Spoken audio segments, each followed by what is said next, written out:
Manhã Diversa de volta mais uma vez para você, agora são 11 horas e 16 minutos.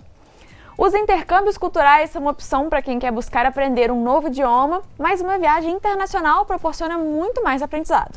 Além de aprender ou aperfeiçoar uma nova língua, quem mora no exterior tem contato com outras culturas e novas oportunidades de trabalho e também de relacionamentos. É sobre isso que a gente conversa a partir de agora com a Amanda Gomes, que é coordenadora de agência de viagens. Bom dia, Amanda, um prazer te receber aqui. O prazer é meu, muito obrigada. Pra gente começar, então, antigamente chamava-se intercâmbio quando um estudante ia para outro país e a família dele recebia aqui um estudante que vinha do país de destino.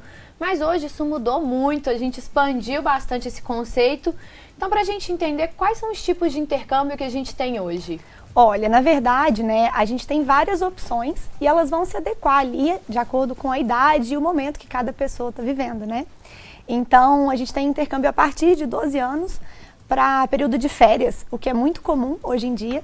Logo cedo, as escolas já se tornaram bilíngues, então os alunos já vêm buscado pelo desenvolvimento do inglês mais cedo também. E aí a gente consegue fazer os programas de férias. Tem também programas de estudo da língua, onde a gente consegue fazer a partir de 2 semanas. Então, às vezes a pessoa trabalha e está buscando ali por uma oportunidade de desenvolver o inglês de uma forma melhor, buscando experiências e consegue estar fazendo também.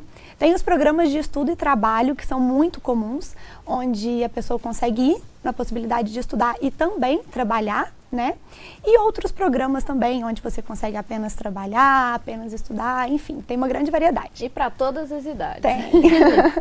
E na hora de escolher qual dessas modalidades fazer, uma coisa importante levar em conta são os custos, que eles podem variar bastante de acordo com o destino, o tempo, a modalidade, enfim, Quais pontos, então, que devem ser considerados na hora de fazer essa conta, até para ajudar a decidir qual tipo de intercâmbio que a pessoa vai fazer? Olha só, o intercâmbio, ele é, na verdade, programação.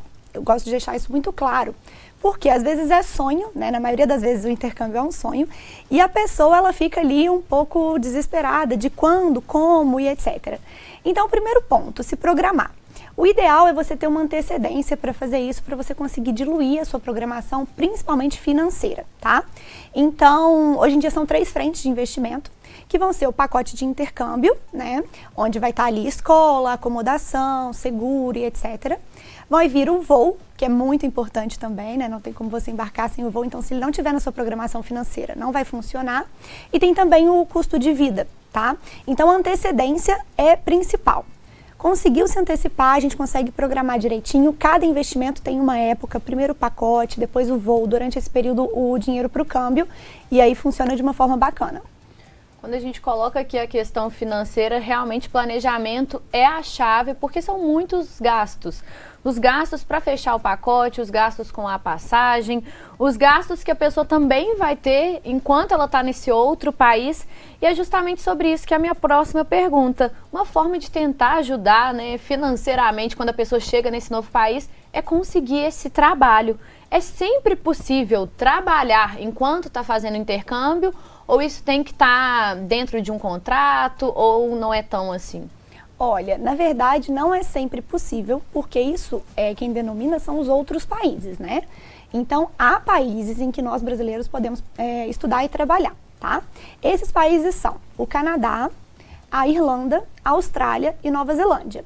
Sendo que cada um deles existem as próprias regras, duração e etc. Então, é muito importante a gente fazer uma avaliação de acordo com o perfil do aluno para a gente entender se há a possibilidade de fazer a aplicação do visto para aquele destino, se há a possibilidade do investimento e por aí vai.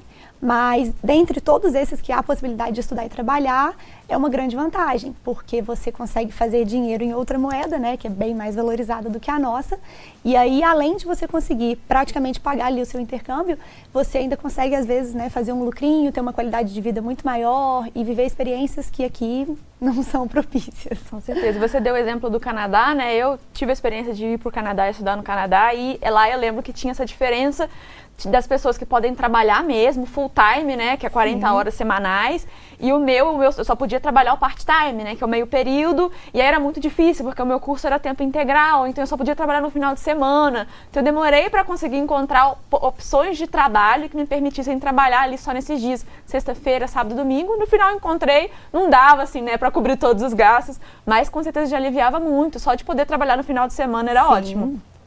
E uma modalidade que é muito procurada justamente por causa dos cursos, que a gente vê muita gente falando nas redes sociais, é o au pair. Explica pra gente o que é isso, vale a pena mesmo, como que funciona? Claro, olha, o au pair, ele é bem comum, na verdade, hoje em dia as pessoas têm buscado se qualificarem mais com estudos, então ele tá até caindo um pouquinho, mas a gente realmente vê muito em rede social, né, às vezes, na maioria das vezes por conta do custo mesmo, que acaba ficando um pouco mais baixo.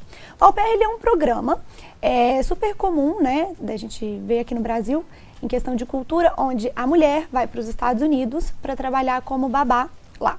E aí ela tem acesso à moradia, à alimentação e etc. E tem uma ajuda de custo também semanal, que dá em torno ali numa média de R$900 quando a gente converte por semana, tá? É um programa bacana para quem tem principalmente o sonho americano, que é muito comum entre muitas pessoas, né? Às vezes as pessoas pensam em intercâmbio e já vão direto Lincoln nos Estados Unidos ali. A gente tem essa cultura forte, mas é um programa onde você não tem ali, né, a possibilidade concreta de você estar estudando e trabalhando. Então você vai até desenvolver o seu inglês, obviamente, porque você está naquela cultura imersa, mas você não tem ali a possibilidade de um certificado e etc. Então, na maioria das vezes, a gente precisa filtrar para ver se é o programa ideal que vai realmente capacitar aquela pessoa, que vai fazer valer o investimento. Amanda, vamos falar então agora de umas dúvidas mais práticas. E para a gente começar, a passagem.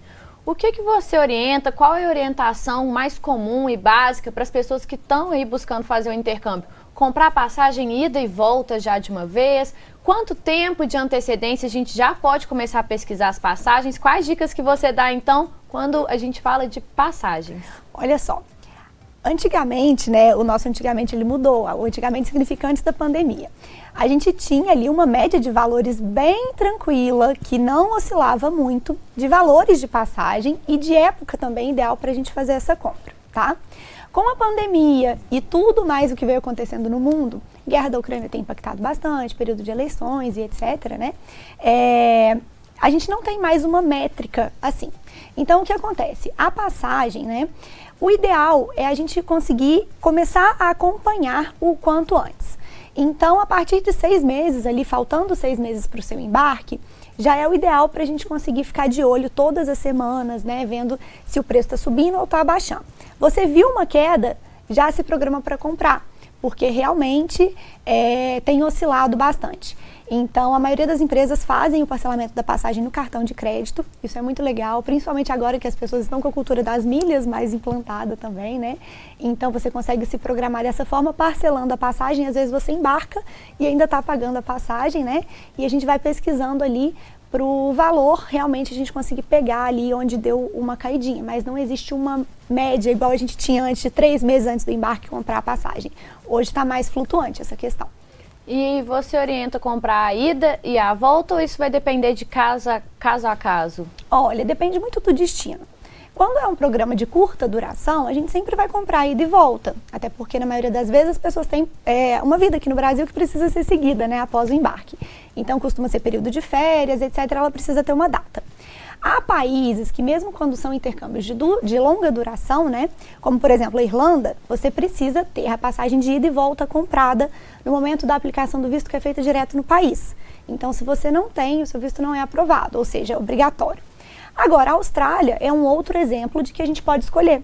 Então, não é obrigatória a passagem de ida e volta comprada, né?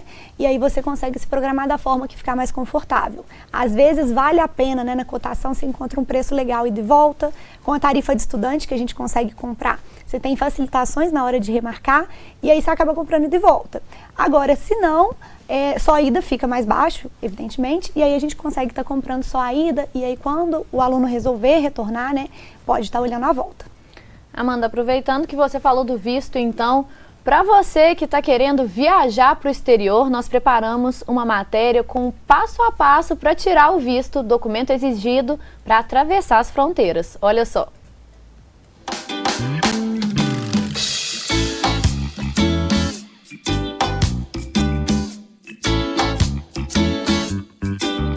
Olá, Mariana, eu sou proprietária da empresa JF Vistos. Nossa empresa está no mercado desde 2011 e a gente trabalha exclusivamente com solicitações de passaporte e vistos. Nesse nosso bate-papo eu vou falar um pouquinho sobre o que é um visto, quais são os requisitos para se solicitar, quais os países que o exigem e a gente vai trocar algumas informações. Para se fazer uma viagem internacional, tem que se atentar com muito cuidado à documentação que é exigida. Isso inclui ter um passaporte válido e visto, se o país de destino o exige, além de documentos que façam a comprovação deste motivo de viagem. O que é o passaporte? O passaporte é um documento emitido pela Polícia Federal Brasileira que todas as pessoas têm direito de requerê-lo e é o documento que vai permitir que você faça uma viagem para fora, que você entre em outros países. Alguns países fazem a exigência de um documento chamado visto. Então, o que é um visto? Visto é uma autorização que consulados e embaixadas dos países estrangeiros emitem para permitir que nós brasileiros entremos ou que a gente possa permanecer e também sair desse país de destino.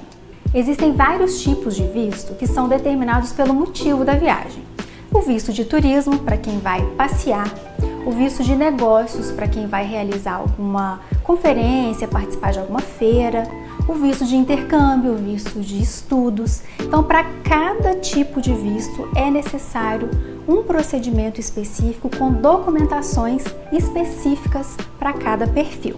Cada país tem as suas regras específicas para poder fazer a análise desse pedido de visto. A aprovação ou não dessa solicitação é feita nos consulados ou embaixadas destes países aqui no Brasil, como por exemplo o visto americano, que é a maior procura. Se você for viajar aos Estados Unidos como turista, você vai tirar o visto de turismo e vai precisar fazer comprovações que dizem respeito a esse perfil. Que você consiga fazer a comprovação da sua estabilidade aqui no país, para que você comprove para o oficial que vai te entrevistar que você tem vínculos aqui no país. Já um visto de intercâmbio, por exemplo, você precisa comprovar a sua matrícula neste programa de intercâmbio ou no curso, se você for fazer uma viagem para fazer um curso de línguas, por exemplo. A aprovação desse pedido de visto, ele vai depender do perfil de cada solicitante e da análise que é feita pelo oficial dentro do consulado ou embaixada. Nós da JF Vistos estamos no mercado desde 2011, então a gente tem uma bagagem muito grande para poder ajudar os nossos clientes nos processos de visto. A gente faz uma assessoria completa, analisando o perfil de cada requerente, o que é necessário em cada caso, qual documentação deve ser providenciada, formulários que nós vamos preencher. E além disso, por exemplo, no caso do visto americano, a gente vai preparar o cliente para que ele possa passar pela entrevista de uma forma mais segura, com tudo completinho. Então, o nosso papel é minimizar algum problema que o cliente possa ter durante esse trâmite do visto. O setor de turismo sofreu muito durante a pandemia com o fechamento das fronteiras dos países. Mas, com a reabertura dessas fronteiras, a gente tem observado um aumento muito grande na procura por vistos. Seja visto para os Estados Unidos, seja para o Canadá, para a Austrália, Nova Zelândia e outros também que são buscados por brasileiros que pretendem viajar para fora. Então, Mariana e Roberta, agradeço muito o convite de estar aqui com vocês, esclarecendo um pouquinho sobre esses processos de solicitação de visto, que é um assunto muito extenso, muito delicado, né? Tem muitas variáveis que a gente precisa se atentar. Então, caso vocês que estão nos assistindo tenham dúvidas com relação a esse tema, entre em contato conosco. O nosso Instagram é o @jfvistos. A nossa empresa é super conceituada, a gente está no mercado desde 2011. Então a gente tem uma bagagem, a gente tem uma experiência muito grande que pode auxiliar você no momento da solicitação do seu visto. Então a gente tem que ficar atento a pacotes, a vistos, a passagens e também tem documentações, que essa inclusive vai ser minha próxima pergunta, mas só depois do intervalo. Então a gente vai para um rápido intervalo e na volta a gente continua o assunto sobre intercâmbio. Se você tem esse sonho, se você tem alguma dúvida ou comentário para fazer sobre esse assunto, aproveita esse tempo e manda sua participação para a gente. A gente volta em instantes.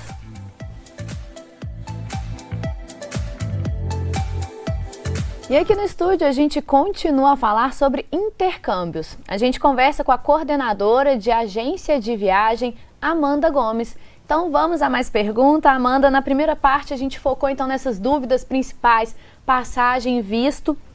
E uma coisa muito importante é separar e verificar os documentos necessários para a viagem, para não ter dor de cabeça logo na hora H. Então quais são os principais documentos que a gente tem que ficar atento, tem que estar em mãos na hora do grande dia? Olha só, o principal, sempre que a gente vai fazer um embarque internacional, né, é o passaporte. Então, o passaporte ele é um documento muito simples. Às vezes as pessoas elas costumam confundir, elas acham que o passaporte é tipo um visto, que você precisa de uma aprovação. E não, o passaporte é um documento como qualquer outro, tá? Então a gente sempre indica, né, o passo a passo ali para você conseguir tirar o seu passaporte, conferir se ele está válido, se está certinho, que é o principal documento. Depois do passaporte nós vamos ter ali outro ponto muito importante, que é o visto, de acordo com o país. Então, se necessário a aplicação do visto, é um ponto que deve ser analisado com muito cuidado durante a programação para ocorrer da forma correta, né?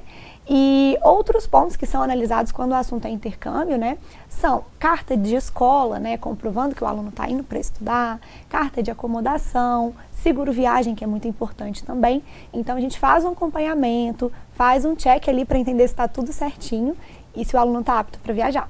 Acho importante pontuar também que às vezes precisa de documentações também para quem é menor de idade, embarcar, autorização dos pais. Já tive problema por causa disso, uma vez fui viajar com meu irmão e minha mãe, precisava da autorização dos dois pais, como meu pai não estava, a gente teve que se virar nos 30 lá para conseguir esse documento, para conseguir embarcar. Então, bom ficar atento a isso também, quem estiver embarcando, né, menor de idade ou viajando com menor de idade tem que ter esse cuidado também. Sim, no passaporte, Mari, há a possibilidade, né, se o aluno não tem o passaporte ainda e vai tirar, de colocar uma observação que é comum, que se chama plenos poderes. Então, quando o aluno é menor de idade, qualquer pessoa menor de idade, né, que vá participar do processo de passaporte ali, é interessante já colocar essa observação. O responsável, quem solicita, é na hora do passaporte mesmo, onde a pessoa pode embarcar para qualquer lugar com tranquilidade. Caso não tenha, aí existe uma documentação que deve ser preenchida, que é facinho também de fazer, mas deve ser feito com antecedência para não passar perrengue. Com certeza. Então, agora que a gente já entendeu todos os documentos, o que precisa ter aí para viajar, para poder fazer o intercâmbio, vamos conversar um pouco sobre o intercâmbio em si, né? Para a gente começar, quais que são as principais vantagens de fazer um intercâmbio? Olha, essa é a parte muito boa de falar, né? O intercâmbio, na verdade, ele é uma baita de uma experiência. Na maioria das vezes, o foco do aluno, quando vai fazer o intercâmbio, é desenvolver o inglês. E sim, ele tem o melhor desenvolvimento de inglês possível, né? Porque ele acorda e ele liga a televisão, tá falando inglês, ele vai ler o jornal, tá falando inglês, as placas estão em inglês, informações em inglês, ele vai estudar inglês numa escola e ele vai se comunicar em inglês o tempo todo. Então, você desenvolve o seu inglês de forma muito rápida, né, e muito efetiva também. Agora, vai muito além disso, né? No intercâmbio, você vai passar perrengues que você jamais passaria aqui. E não é romantizando, né, o fato de você passar alguma dificuldade, mas muito pelo contrário. Ali você consegue criar, né, uma aceitação em você mesmo, ali você consegue acreditar em você e falar, cara, eu consigo, eu resolvo, é agora. Então o processo de autoconfiança, de maturidade, ganha muito espaço ali no momento do intercâmbio. E todo mundo, sem exceção, volta com uma outra cabeça. Outro ponto muito legal é a questão da cultura, né? Porque nada mais vantajoso do que você ter contato com outras pessoas, com outro modo de enxergar a vida, de enxergar problemas, de resolver situações. E isso abre a cabeça da gente de uma forma muito incrível. Então, o intercâmbio é realmente uma experiência, assim, muito, muito bacana de ser vivida. É saindo da nossa zona de conforto que a gente cresce e aprende. E, atualmente, quais são os principais destinos procurados pelos brasileiros? Olha, os brasileiros, eles têm umas características, né? E é sempre o mesmo script ali. Que é muito bacana porque eu acho que é mais uma questão de se interessar mesmo, né, e às vezes até se identificar com aquele destino. Então, hoje em dia, né, o fluxo de intercâmbio para o Canadá é muito forte. O Canadá é um país muito bacana, uma cultura diferente, tem uma moeda um pouco mais baixa, né? O dólar canadense é um pouco mais baixo que o dólar americano, acaba tendo uma vantagem maior. Inglaterra é a menina dos olhos de ouro, todo mundo quer ir para a Inglaterra. Tem a vantagem de estar ali no centro da Europa, então você consegue conhecer vários outros destinos, vários países, isso é muito legal. E principalmente quando é um programa de estudo e trabalho, a Austrália tem sido a melhor opção, o destino de maior busca de todo mundo por conta da qualidade de vida. A gente brinca que a Austrália é o Brasil que deu certo. E isso chama muita atenção de todo mundo, né? Tá no mesmo hemisfério que a gente, então questão de adaptação de clima e tudo mais é muito parecido. E aí acaba facilitando todo o processo. Mas por outro lado, muita gente fala que para você ficar realmente imerso na cultura local é bom fugir de lugar que tem muito brasileiro. Quais então que são as vantagens e desvantagens de ir para esses lugares que realmente tem muito brasileiro e quais destinos você indica para quem está querendo fugir dos brasileiros, mas ainda quer fazer uma experiência legal? Muito comum isso, né? A maioria das pessoas busca e fala, olha, eu preciso desenvolver, mas não pode ter brasileiro. E a gente fala, calma, brasileiro não morde, não é assim. Mas existe muito isso, né? E o que a gente faz é o seguinte, tentar direcionar a pessoa para, às vezes, cidades onde a procura do programa é menor pelos brasileiros. Então, ali você vai ter um número menor de brasileiros automaticamente. Não existe uma regra de um país que tenha menos brasileiros, muito pelo contrário. Mas, por exemplo, entre a Austrália e a Nova Zelândia, que tem programas parecidos, a Nova Zelândia tem menos brasileiros do que a Austrália. Tá mais distante ali no mapa, né? Enfim, então, nesse caso de programa de estudo e trabalho, eu indicaria a Nova Zelândia. Agora, para programas de estudo, vale a gente fazer ali um 360 entre os destinos. Nos Estados Unidos, por exemplo, se você vai para Orlando, você vai ter mais brasileiro do que americano, né? Agora, se você busca Filadélfia, por exemplo, você tem um número muito menor porque são menores as buscas. Então, a gente vai estar sempre direcionando ali para atingir a expectativa.